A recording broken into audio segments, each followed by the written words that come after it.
बिस्मिल्लाहिर्रहमानिर्रहीम। अस्सलाम वालेकुम। मैडम आयशा से और माजी से हम आज कुरान शरीफ सीखने की कोशिश करेंगे। आयशा, आप थोड़ा सा हमें ना सूरत लहब के बारे में बताइएगा। बिस्मिल्लाहिर्रहमानिर्रहीम। बहुत शुक्रिया सर। जी, ये एक कुरान पाक की 111वीं सूरत है। तब्बत यदा अबी लहब व तब मा अगना अन्हु मालुहु व मा कसब सयस्ला नारन ज़ाता लहब व अमरतु हम्मलतल हतब फी जीदिहा हब्लुम मिन मसद।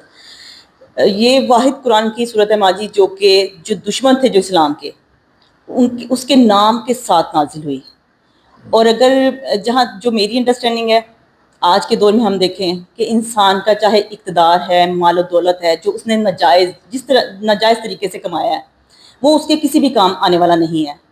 और एटलीस्ट उसका वो छीन जाना, माल हो, दौलत हो, इक़्तिदार हो, और वो पूरी जान खपा दे, पूरी ज़िंदगी लगा दे और उसको हासिल करे और वो उससे छीन जाए, ये उससे बड़ा अजाब, ये एक बज़ाते खुद अजाब है, लेकिन कुरान में इसको एक अजाब मज़ीद कहा गया है जो उसे आगे जाके आखिरत में फेस करना है। तो माजी आप क्या कहेंगी इस बारे में? तब्बत यदा अबी लहब व तब, ये ऐसी बात थी कि जब हमारे पाक नबी सल्लल्लाहु अलैहि वसल्लम को हुक्म आ गया सूरह शूरा में आयत नंबर 114, जिसमें ये कहा गया कि वह अंजर अशीरतल अकरबीना, कि आप अपने रिश्तेदारों को बुलाइए और उनको आगाह कीजिए, उनको ख़बरदार कीजिए। तो हमारे पाक नबी सल्लल्लाहु अलैहि वसल्लम ने अपने रिश्तेदारों को, अपने अजीज़ व अक़रबा को दावत के लिए बुलाया। उसको दावत अशीर कहा जाता है। तो आपने दूध और गोश्त के साथ उनकी तवाज़ो की। उसके बाद आपने सबको इस्लाम की तरफ बुलाया और लोग जो थे वो बुड़बुड़ करने लगे। यही वो वक्त था जबकि जनाब मौला अली ने फरमाया था कि अगरचे मेरी टांगें बहुत कम, और उस वक्त उनकी उम्र 12 साल थी, मेरी टांगें बहुत कमज़ोर हैं, लेकिन मैं आपका साथ दूंगा और आपके साथ खड़ा रहूँगा। लेकिन बाकी लोग जो थे वो सारे के सारे ग्रम्बल करने लग गए और वो बातें बनाने लग गए, जिनमें अबू लहब जो था, हज़ूर पाक सल्लल्लाहु अलैहि वसल्लम का चचा था। अबू लहब की माँ डिफरेंट थी, जनाब अब्दुल्ला की माँ और थी। अबू लहब की माँ का नाम लुबना था और जनाब अब्दुल्ला की माँ जो हज़ूर पाक की दादी थी, उनका नाम फातिमा था। और लुबना का एक ही बेटा था, असल नाम तो उसका अब्दुल उज़्ज़ा था, लेकिन चूंकि उसका मुंह बिल्कुल सुरख था, इसलिए उसको अबू लहब यानी कि आग का बाप कहा जाता था। उसने ज़्यादा ही बोलना शुरू कर दिया और उसने कहा कि नौज़ुबिल्लाह बात कहते हुए मेरे तो ज़ुबान कांपती है, लेकिन उसने कहा कि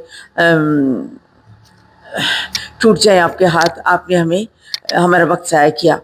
तो अल्लाह पाक को तो फिर इस पर अल्लाह पाक तो जो चाहे फिर कर। उस वक्त फिर ये सूरत नाज़िल हुई, तब्बत यदा अबी लहब व तब, टूट गए अबू लहब के हाथ।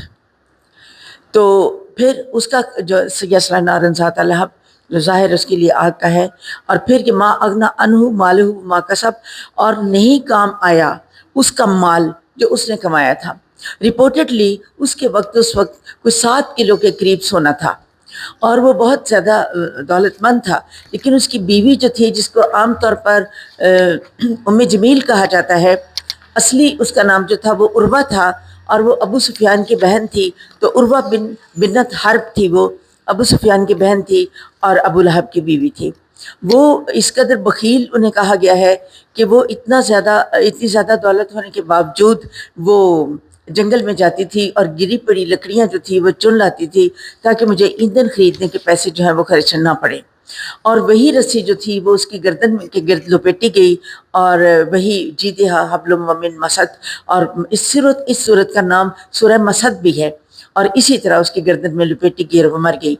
लेकिन इससे पहले वो सूरत जब नाज़िल हुई है कि तो वो हज़ूर पाक सल्लल्लाहु अलैहि वसल्लम को तलाश करती हुई आई और जनाब अबू बकर और हमारे आका नबी पाक सल्लल्लाहु अलैहि वसल्लम हज़ार दफ़ा कुर्बान उन पर आप खड़े थे, बिल्कुल जिसे कहते हैं इंग्लिश में चीक बाय जाऊल, बिल्कुल साथ साथ खड़े थे। और वो अल्लाह पाक ने हज़ूर पाक सल्लल्लाहु अलैहि वसल्लम के ऊपर उसकी नज़र ही नहीं पड़ने दी और वो बिल्कुल साथ खड़े थे और पूछती जा रही थी अबू बकर से, तुम्हारे साथी कहाँ हैं, मोहम्मद कहाँ है, मेरे शौहर के बारे में इस तरह की सूरत जो है नाज़िल हुई है। और इसी फिर सूरत के रद्द अमल में उसने अपने दोनों बेटे, जिनका नाम उतबा और उतैबा था, उनको कह के तो हज़ूर पाक की दोनों बेटियों को तलाक दिलवा दी। जनाबे جو رقیہ اور جناب ام کلثوم کو، تو یہ جو تھا یہ سارا کچھ اس طرح پھر یہ ختم ہو جاتا ہے. تو وہ پھر ٹھیک ہے، بچی نے کہا ہے عائشہ نے کہ دولت جو ہے جتنی مرضی آپ کما لیے، رائٹ اور رانگ، لیکن اگر وہ اللہ پاک کے راستے میں خرچ نہیں ہوتی اور اللہ پاک کا اس کے ساتھ اللہ پاک کے ساتھ دشمنی کا راستہ اختیار کیا جاتا ہے تو وہ بربادی کے سوا کچھ بھی نہیں. نہ صرف یہ کہ اس دنیا میں بربادی ہے، اگلے جہان میں اس سے بھی زیادہ برا حال ہے. آپ نے بہت ماں جی آپ نے بڑا اچھا ہمیں بتایا. میں صرف ایک دو گزارشات کروں گا. ایک تو میں اس صورت سے میں نے یہ سیکھا ہے کہ آپ کی رشتہ داری آپ کے کوئی کام نہیں آتی، آپ کے اعمال آپ کے کام آتے ہیں. ابو لہب حضرت ابو طالب کی وفات کے بعد قریش کے سردار بھی شاید بن گئے تھے، لیکن انہوں نے اللہ کے نبی کی بالکل کوئی کیئر نہیں کی. ان کے دور میں حضور صلی اللہ علیہ وسلم کو بڑا مشکل وقت دیکھنا پڑا. تو آپ کو شاید بڑے کم نام قرآن میں نظر آئیں، بلکہ جیسے عائشہ نے بتایا شاید یہ اکیلا نام ہے جس کو نام لے کر قرآن شریف میں جس کے بارے میں اتنی سخت وعید ہے. ابو لہب ہی نہیں، آج کے دور میں بھی جو آدمی استغفر اللہ یہ سمجھتا ہے کہ وہ پیغمبر صلی اللہ علیہ وسلم کی راستے میں ان کے دین کے راستے میں روڑے اٹکا سکتا ہے تو اسی کے ہاتھ ٹوٹیں گے اور وہی ذلیل و خوار ہوگا. دوسرا میں جو اس سے سمجھتا ہوں، سبق لیتا ہوں کہ اگر آپ کے اعمال برے ہیں تو آپ مرد ہیں یا عورت اس سے کوئی فرق نہیں پڑتا، آپ ذلیل ہوتے ہیں آخرت میں بھی، اور استغفر اللہ اگر اللہ تعالیٰ چاہے تو دنیا میں بھی آپ ذلیل ہوتے ہیں.